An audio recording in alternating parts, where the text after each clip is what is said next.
Est-ce qu'il y a une différence finalement si on vient te voir au cabinet ou si on fait l'hypnose en ligne? Non, c'est tout autant efficace. C'est plus pratique en ligne pour les gens qui ont un emploi du temps compliqué, qui peuvent pas se déplacer, qui sont au bout de la France. Mais ça marche tout autant. Donc il n'y a pas vraiment de différence. Quels sont les résultats que tes clients obtiennent le plus souvent après quelques séances?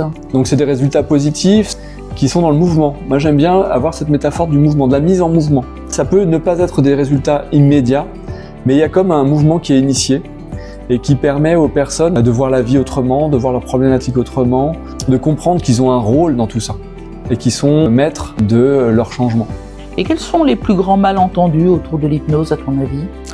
Malentendus ou l'image qu'on s'en fait, ça peut être, souvent les gens ils ont peur de perdre le contrôle parce qu'ils ont cette référence avec l'hypnose de spectacle où c'est rigolo de faire des choses un peu bizarres à des gens sur scène.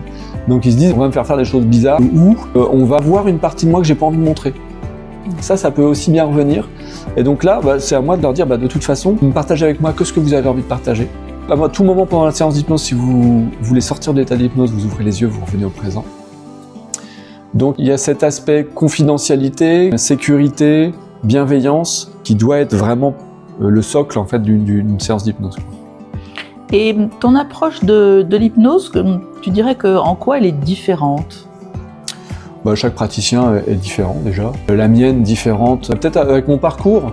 Tu vois, comme j'ai été ingénieur pendant longtemps, c'est vrai que les gens qui me parlent de leur copil, de leur comex, de leur bilan de fin d'année, de leur budget avec leur N+1, N+2, je sais de quoi ils me parlent, quoi. Oui. Le stress au travail, ça me parle.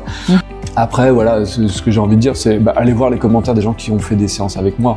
Parce que c'est eux qui vont dire comment ils ont perçu leur séance, qu'est-ce que ça leur a apporté, et ils en sauront plus sur moi à ce moment-là.